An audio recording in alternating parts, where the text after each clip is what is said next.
Buenas tardes, chicas. Hoy vamos a ver la clase correspondiente a genes Hox. Realmente ustedes tienen una asignatura completa donde van a ver genética en sí, que la van a ver con Mariano el otro cuatrimestre.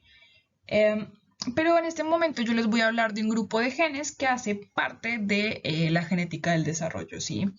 La genética del desarrollo vendría a ser una partecita pequeña de la genética que va a estudiar la manera en que los genes van a controlar y a coordinar el desarrollo, ¿sí? Como estos genes van a controlar el desarrollo desde un grupito de células a un bebé de término, ¿sí? Y eso es lo que va a venir a estudiar la genética del desarrollo. Pero antes de entrar bien en este tema, vamos a ver un par de cositas para que todos estemos hablando en la misma nomenclatura y no confundamos, ¿sí? Bueno, esto que vemos acá es la posición anatómica, que va a ser la posición en la que los anatomistas utilizan para describir las estructuras y que la nomenclatura no cambie de un libro a otro, ¿sí? A la derecha de las personitas que tenemos ahí en posición anatómica, puse los sinónimos que se tiene en anatomía, que igual ustedes lo van a ver en muchísimo más detalle o lo vieron en muchísimo más detalle en anatomía, por ahí la mayoría ya sabe de lo que le estoy hablando, pero para que las que no han visto anatomía sepan, esta es una posición que se utiliza para describir el cuerpo humano, ¿sí? Bueno, y aquí encontramos una de las grandes diferencias entre la anatomía en sí y la embriología del desarrollo, ¿sí? Nosotros estudiamos la morfología del cuerpo desde otro punto de vista y es más bien la morfología del desarrollo. Y además de esto, de que la morfología va cambiando un montón, la embriología se estudia no desde humanos, ¿sí? Porque está prohibido hacer estudios con embriones humanos. Entonces lo que sucede es que se utiliza la embriología comparada. Esto quiere decir que la embriología se estudia desde los animales y basándonos en estos estudios en animales, vamos a compararlo con el desarrollo del cuerpo humano. Entonces, por estas razones es que nosotros utilizamos otra nomenclatura para referirnos a las estructuras. Lo que nosotros vamos a encontrarnos en este pececito que nosotros vemos aquí en la imagen que les puse es que espacialmente se ubica diferente a lo que sería el cuerpo humano en posición anatómica, ¿sí? Ahora vamos a considerar igualmente anterior lo que está delante, pero en el caso del pez, lo que va a ser anterior o lo que va a estar hacia adelante va a ser lo que está ubicado hacia cefálico, ¿sí? Luego, lo que encontramos hacia atrás del animal, que va a ser la aletita que se ve ahí, vamos a considerar lo que es posterior y que es lo caudal, ¿sí? En el humano, lo cefálico es superior y lo caudal es inferior. Acá hay una gran diferencia y ahora vamos a referirnos hacia anterior como lo cefálico y lo que está hacia posterior como lo que es caudal. Ahora, los laterales siguen siendo exactamente laterales, que en el caso de este pez vamos a encontrar hacia los laterales dos aletas, ¿sí? Y ahora otra de las diferencias va a ser que lo que se ubica hacia inferior, o sea, hacia abajo, lo vamos a denominar ventral. Y lo podemos relacionar con el vientre, ¿sí? Ventral, vientre. Y luego lo que vamos a ubicar hacia arriba del pececito va a ser lo dorsal, el dorso de su cuerpo. De esta manera vamos a empezar a referirnos a las estructuras y de esta nomenclatura vamos a utilizarla para referirnos el resto de la clase. Bueno, el método de estudiar la embriología de esta manera, es decir, de manera comparativa, resulta factible porque los genes y las vías que controlan el desarrollo se conservan un montón en las distintas especies. Y ahora vamos a ver un ejemplo clarísimo de esto que les estoy hablando. Este animalito que vemos acá se llama Drosophila melanogaster, ¿sí? Más conocida como la mosca de la fruta. Resulta que este animal se descubrieron un grupo de genes muy importantes que ya en la próxima diapositiva voy a explicar un poco mejor. Pero ahora en este momento les voy a explicar la manera en que se descubrieron. Resulta que un grupo de investigadores agarró una mosquita y le generó unas mutaciones en el ADN, en un grupo de genes del ADN, ¿sí? Lo que sucedió cuando se produjo esta mutación, este cambio en el ADN, fue que a la mosca le salieron patas en el lugar donde en realidad deberían haberle salido antenas, que es lo que vemos en esta imagen. A la derecha vemos a la mosca con patas en el lugar de las antenas y a la izquierda podemos ver lo que sería una mosca de la fruta común, como las que nosotros vemos todo el tiempo. Y después resulta que agarraron a otra mosquita y le mutaron otro grupo distinto de genes. Y lo que sucedió es que le salieron dos tórax, ¿sí? Al primer grupo de genes, que fue los que cuando se mutaron le salieron patas en el lugar de las antenas, lo denominaron complejo antenapedia. Antena por las antenas y pedia por las patas. Y al otro grupo de genes que generaron la mutación de los dos tórax le denominaron complejo bitórax. Bueno, a este grupo de genes, tanto al complejo antenapedia como al complejo bitórax, se les denominó genes homeóticos y tienen en común todos un segmento que se le denomina caja homeótica u homeobox, que esta idea la voy a desarrollar un poco mejor más adelante. Pero lo importante en este momento es que estos genes tienen una actividad en común y va a ser especificar la identidad segmentaria del cuerpo, ¿sí? Esto quiere decir que los segmentos se van a desarrollar en el lugar donde tienen que desarrollarse.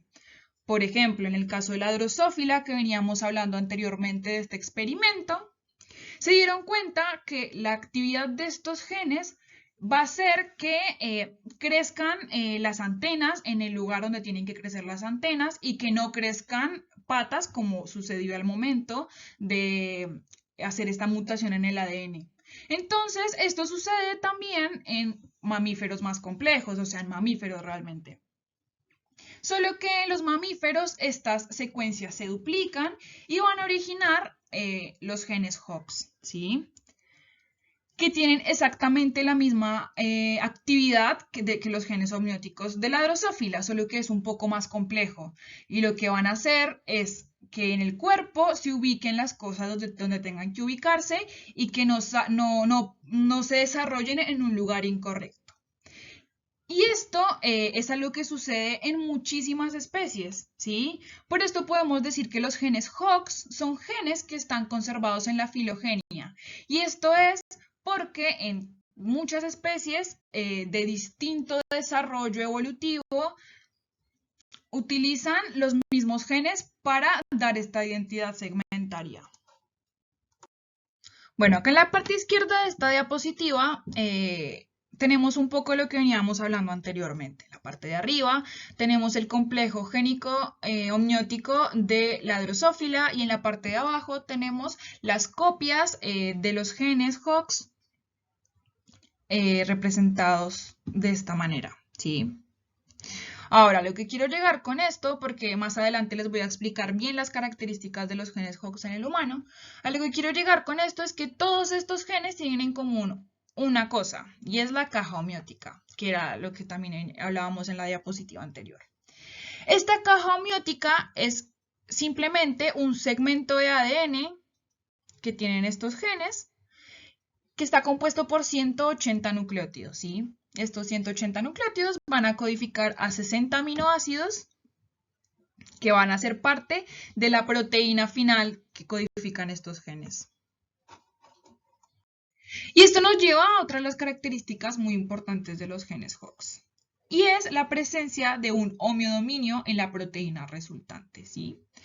Al momento en que estos genes codifican una proteína, estas 180 nucleótidos van a codificar a 60 aminoácidos y estos 60 aminoácidos van a componer una parte muy importante de la proteína resultante. Como vemos ahí en ese esquema, las proteínas resultantes de los genes Hox van a tener dos regiones, una que va a ser una región variable y otra región que se llama homeodominio, que es lo que estamos hablando en este momento. Resulta que este homeodominio va a ser la región de la proteína que va a controlar el desarrollo, ¿sí? Este homeodominio se va a unir al ADN y va a regular la expresión génica. Por esto podemos decir que las proteínas generadas por los genes Hox son factores de transcripción. Sintetizar factores de transcripción es otra de las características que tienen los genes Hox. Un factor de transcripción es una proteína que tiene la capacidad de unirse a un segmento de ADN específico y de esa manera va a regular la expresión génica, ¿sí? Es decir, va a decir al ADN, fabrica más de esto o fabrica menos de esto en su defecto. Pero esto no sucede de una manera tan simple como que se une al ADN y se genera el producto, ¿sí?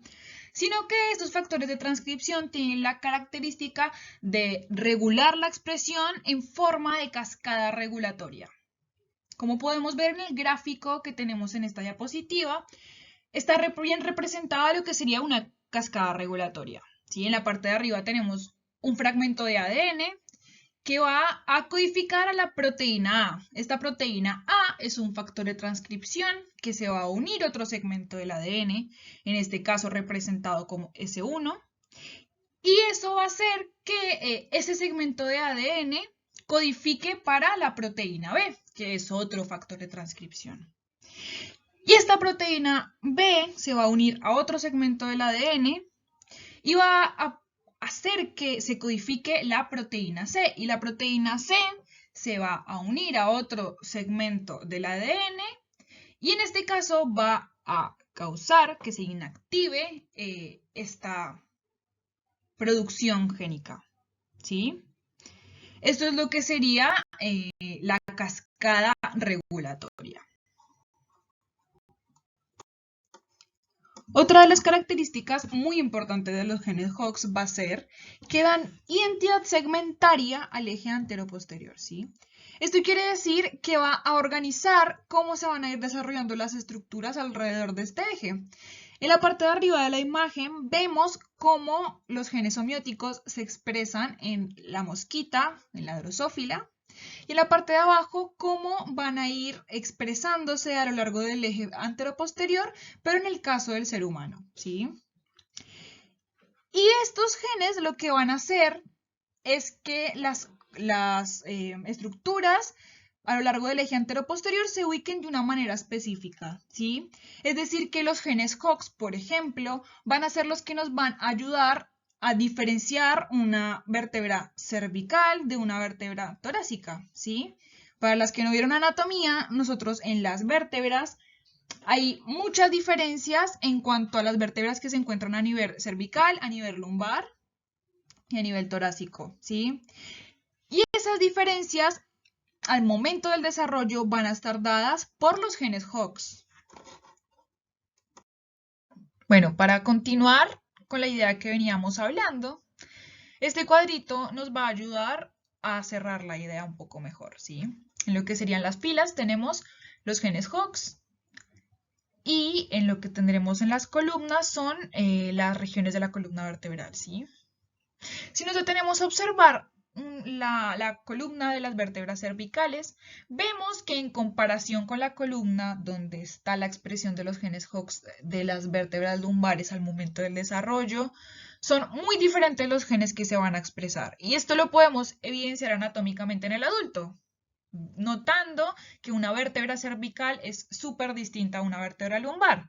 Y también podemos observar que las vértebras cervicales entre sí son muy parecidas. Yo, por ejemplo, si veo C5, no puedo diferenciarla fácilmente de C4. Y esto lo podemos ver a nivel de los genes, ¿sí? Como podemos ver, C4 y C5 son muy parecidas entre sí y también son parecidos entre sí los genes que van a expresarse al momento del desarrollo.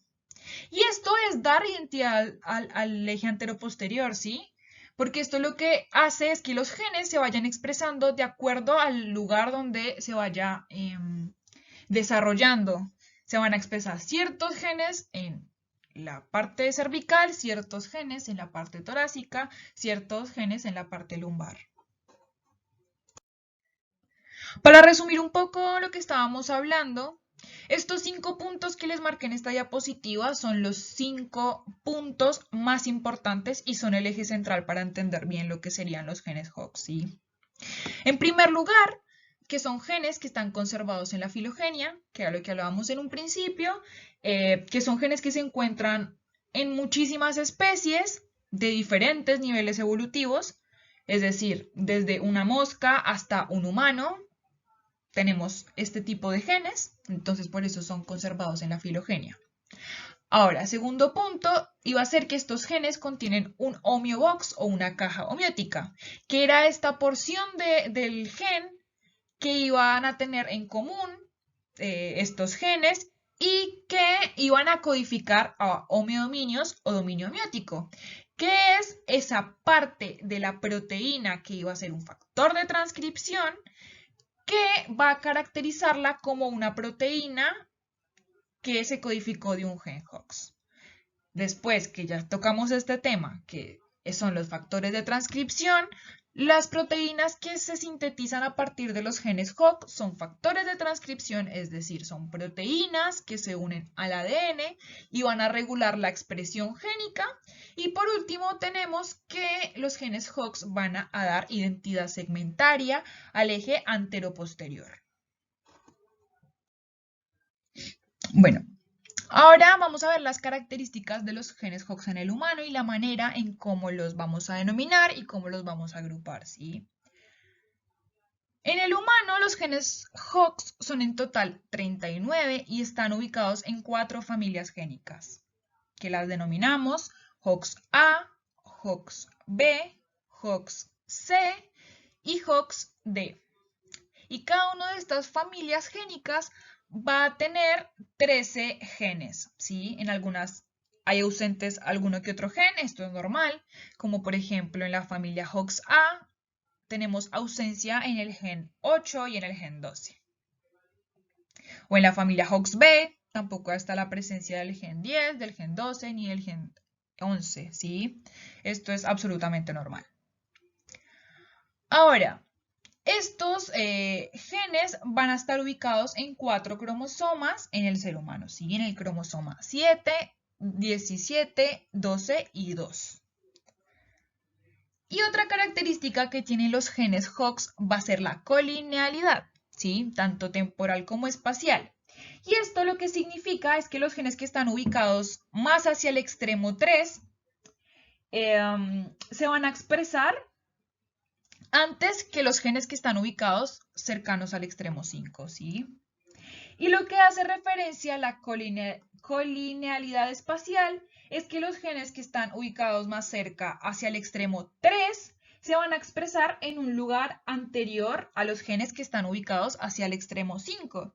Esto quiere decir que, por ejemplo, la expresión de Hox A1 se va a producir antes y en un lugar más anterior que la expresión del gen Hox A2. Y esto es lo que hace referencia a la colinealidad.